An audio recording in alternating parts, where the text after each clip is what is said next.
اعوذ باللہ من الشیطان الرجیم بسم اللہ الرحمن الرحیم رب اشرح لی صدری ویسر لی امری واحلل عقدۃ من لسانی یفقہوا قولی۔ سورہ بقرہ آیت نمبر 254 یا ایھا الذین آمنوا، اے لوگو جو ایمان لائے ہو، انفقوا خرچ کرو، مما اس میں سے جو، رزقناکم من قبلی، رزقناکم ہم نے تم کو رزق دیا، من قبلی اس سے قبل، ان یاتیا کہ آ جائے، یوم لا بیع وہ دن کہ نہ خرید و فروخت ہوگی، فیہ اس میں، ولا خلۃ ولا شفاعہ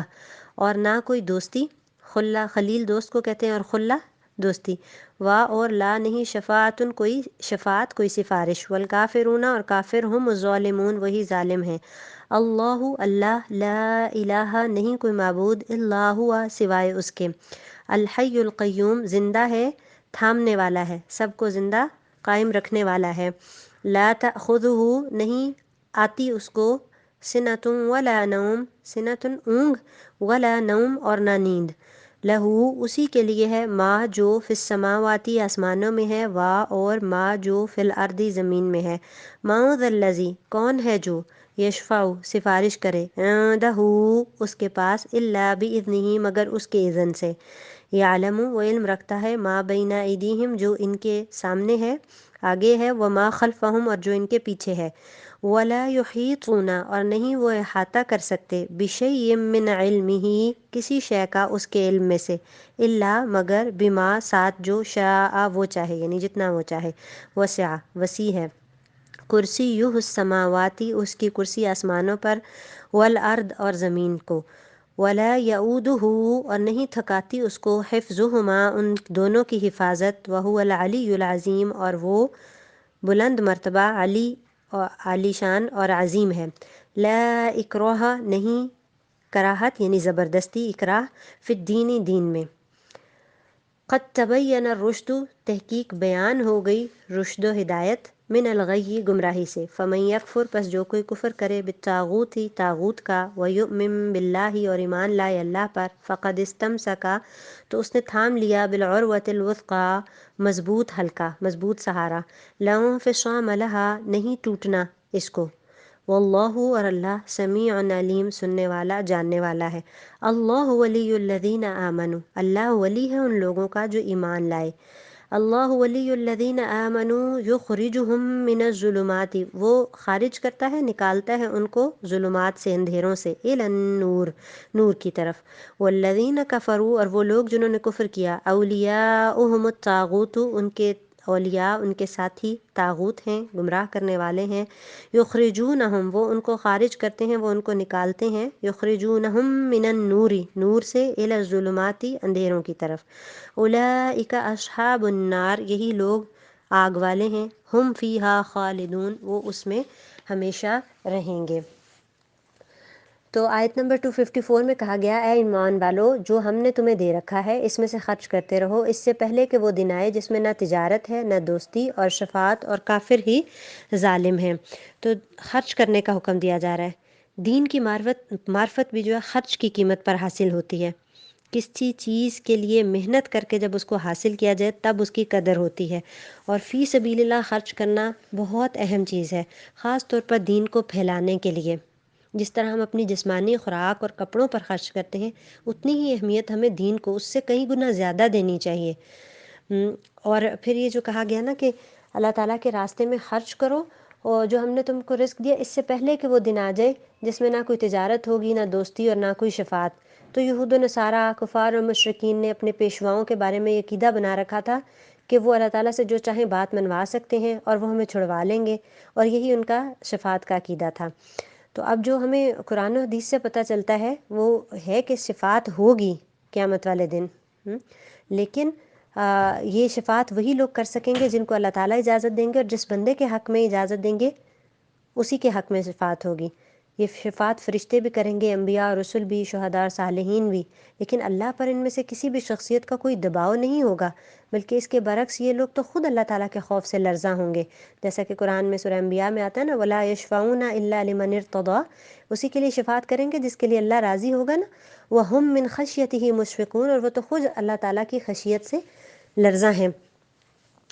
پھر آگے آیت الکرسی ہے کہ اللہ تعالیٰ ہی معبود برحق ہے جس کے سوا کوئی معبود نہیں، وہ زندہ اور سب کا تھامنے والا ہے، جسے نہ اونگ آئے نہ نیند، اس کی ملکیت میں زمین اور آسمان کی تمام چیزیں ہیں، کون ہے جو اس کی بات کے، جس کی اجازت کے بغیر اس کے سامنے شفاعت کر سکے؟ وہ جانتا ہے جو ان کے سامنے ہے اور جو ان کے پیچھے ہے، اور وہ اس کے علم میں کسی چیز کا احاطہ نہیں کر سکتے مگر جتنا وہ چاہے، اس کی کرسی کی وسعت نے آسمان اور زمین کو گھیر رکھا ہے، اللہ تعالیٰ ان کی حفاظت سے نہ تھکتا ہے نہ اکتاتا ہے، وہ بہت بلند اور بہت بڑا ہے۔ تو یہ قرآن کریم کی سب سے عظیم آیت ہے، اور اس میں اللہ تعالیٰ کی صفات، اس کی پوری کائنات پر مکمل حکمرانی اور اس کے اقتدار کا واضح تصور ہے، اور یہ کہ تمام تر علوم اسی کے ہیں، اور دنیا والوں کا کل علم اللہ تعالیٰ کے اس علم کے سامنے چند قطرے بھی حیثیت نہیں رکھتا اس کی، اور ہر کمزوری سے وہ پاک ہے، وہ العلی العظیم ہے۔ یہ اسی لیے یہ آیت الکرسی پڑھ کر ہم بے غم ہو کر سو جاتے ہیں، شیطان سے بچاؤ کا ہتھیار ہے۔ ہر فرض نماز کے بعد پڑھنا جنت کی بشارت بھی ہے، جیسے کہ آتا ہے نا حدیث میں کہ جس نے ہر فرض نماز کے بعد آیت الکرسی پڑھی، اس کے اور جنت میں داخل ہونے کے درمیان موت کے علاوہ کوئی رکاوٹ نہیں ہے۔ تو اس میں اللہ تعالیٰ کا خوبصورت تعارف ہے کہ اس کے سوا کوئی معبود نہیں، وہ الحی القیوم ہے، اور ہر چیز کی کوہان اور بلندی ہے، اور قرآن کی بلندی جو ہے وہ سورہ بقرہ ہے، اور اس میں آیت الکرسی جو ہے تمام آیتوں کی سردار ہے، اور یہ اسے پڑھیں تو شیطان، رات کو پڑھیں تو شیطان سے محفوظ رہتا ہے انسان، اور اس میں کرسی کا ذکر آتا ہے۔ تو اس سے بعض نے قدم رکھنے کی جگہ، بعض نے اللہ تعالیٰ کا علم، بعض نے قدرت و عظمت، بعض نے بادشاہی، اور بعض نے عرش مراد لیا ہے، لیکن صفات باری تعالیٰ کے بارے میں محدثین اور سلف کا یہی مسلک ہے کہ اللہ تعالیٰ کی جو صفات جس طرح قرآن و حدیث میں بیان ہوئی ہیں، ان کی بغیر تعویل اور کیفیت بیان کی ہے، ان پر ایمان رکھا جائے۔ اس لیے یہی ایمان رکھنا چاہیے کہ یہ فی الواقع کرسی ہے، اور اس کی کیفیت کیا ہے اس کو ہم بیان نہیں کر سکتے کیونکہ اس کی حقیقت سے ہم بے خبر ہیں۔ اگلی آیت ہے کہ لا اکراہ فی الدین، دین کے بارے میں کوئی زبردستی نہیں، ہدایت ضلالت سے روشن ہو چکی ہے، یعنی الگ الگ واضح ہو گئی ہیں، اس لیے جو شخص اللہ تعالیٰ کے سوا دوسرے معبودوں کا انکار کر کے اللہ تعالیٰ پر ایمان لائے، اس نے مضبوط کڑے کو تھام لیا جو کبھی نہ ٹوٹے گا، اور اللہ تعالیٰ سننے والا اور جاننے والا ہے۔ یہ جو کہا نا دین کے معاملے میں کوئی زبردستی نہیں، یہ آیت غیر مسلموں سے متعلق ہے کہ انہیں زور زبردستی سے مسلمان نہیں کیا جا سکتا۔ اگر کوئی دائرہ اسلام کے اندر داخل ہو چکا ہے تو اس کو تو ہم کہیں گے کہ وہ اسلام میں پورے کے پورا داخل ہو جائے، قانون کی پابندی نہ کرنے پر اس کو ڈانٹ ٹپٹ سے لے کے سزا تک بھی اس پر لاگو ہو سکتی ہے۔ اور اس آیت کے شان نزول میں یہ بھی بتایا گیا کہ انصار کے کچھ نوجوان یہودی یا عیسائی ہو گئے تھے، پھر جب یہی انصار مسلمان ہو گئے تو انہوں نے اپنی اولاد کو بھی زبردستی مسلمان بنانا چاہا، جس پر یہ آیت نازل ہوئی۔ بعض مفسرین نے اس کو خاص اہل کتاب کے لیے قرار دیا ہے کہ وہ جزیہ دیں تو ان کو پھر مجبور نہ کیا جائے، لیکن حکم کے اعتبار سے یہ عام ہے کہ کسی کو بھی مجبور نہ کیا جائے۔ اور جو جہاد ہے نا وہ کسی کو زبردستی مسلمان کرنے کے لیے نہیں ہوتا، جہاد اور اکراہ یہ دو ڈیفرنٹ چیزیں ہیں۔ جہاد تو کفر اور شرک اور باطل کا زور توڑنے کے لیے اور خاص طور پر ان طاقتوں کو ختم کرنے کے لیے ہوتا ہے جو اسلام کی راہ میں رکاوٹ بنتی ہیں۔ اسی طرح اگر کوئی شخص اسلام لا کر مرتد ہو جائے تو اس کا یہ مطلب نہیں کہ ہم اس کو دین پر زبردستی کر رہے ہیں، بلکہ وہ سزا اسلامی ریاست کی نظریاتی حیثیت کا تحفظ ہے۔ کوئی کفر پر قائم رہ سکتا ہے، ہم اس کو مجبور نہیں کریں گے کہ وہ اسلام میں آئے، لیکن اسلام میں اگر وہ داخل ہو تو سوچ سمجھ کر داخل ہو۔ اس سے اگر وہ بغاوت کرے گا تو اس سے نظریاتی انتشار پھیلے گا، جیسے اگر کوئی کہے کہ مجھے انسانی حقوق میں سے یہ ہے کہ میں قتل یا چوری یا کوئی بھی اور غلط کام کر دوں، تو یہ انسانی حقوق کے نام پر ان کی اجازت تو نہیں دی جا سکتی۔ اسی طرح آزادی رائے کے نام پر نظریاتی بغاوت کی اجازت نہیں دی جا سکتی۔ اور پھر یہ جو کہا کہ جو عروۃ الوثقیٰ کا اس میں ذکر آیا ہے، مضبوط کڑے کا کے تھام لینے کا نا، تو انسان جو ہے وہ مادی سہاروں کی تلاش میں رہتا ہے، حالانکہ سب سہارے کمزور ہیں، اصل سہارا تو اللہ تعالیٰ کا ہے۔ اور پھر اس کے بعد اس آیت میں طاغوت کا ذکر آیا ہے، تو طاغوت ہر وہ چیز جس کو انسان اپنا معبود سمجھے یا جس پر سہارا لینے لگے، تو جب تک طاغوت کا کفر نہ کریں، غیر اللہ کی نفی نہ ہو، اس وقت تک یؤمن باللہ نہیں ہو سکتا، اللہ پر ایمان نہیں لایا جا سکتا۔ اور اللہ جو ہے وہ ولی ہے، دوست ہے، مددگار ہے، وہ سہارا ہے اہل ایمان کا۔ اگلی آیت میں کہا گیا نا ایمان والوں کا کارساز اللہ تعالیٰ خود ہے، وہ انہیں اندھیروں سے روشنی کی طرف نکال لے جاتا ہے، اور کافروں کے اولیاء شیاطین ہیں، وہ انہیں روشنی سے نکال کر اندھیروں کی طرف لے جاتے ہیں، یہ جہنمی ہیں جو ہمیشہ اس میں پڑے رہیں گے۔ تو اللہ مددگار ہے، اللہ دوست ہے، اللہ سہارا ہے، اور وہ اندھیروں سے روشنی کی طرف اہل ایمان کو لاتا ہے۔ ظلمات، مایوسی، کفر، نفاق کے اندھیرے ایک اللہ کا راستہ ہے، اگر اس کو چھوڑ دیں گے تو بہت سارے راستے اور ہوں گے جن میں سے سمجھ نہیں آئے گی کہ کدھر جانا ہے۔ اختلافات، جن میں تضاد ہوگا، کنفیوژن ہوگی۔ اللہ تعالیٰ کا راستہ سیدھا ہے،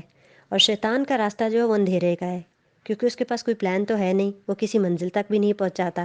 اور عین بیچ میں آ کے انسان حیران رہ جاتا ہے کہ اب کیا کرے اور کہاں جائے۔ انسان بھٹکتے بھٹکتے بے چینی اور بے قراری لیے ہی دنیا سے رخصت ہو جاتا ہے۔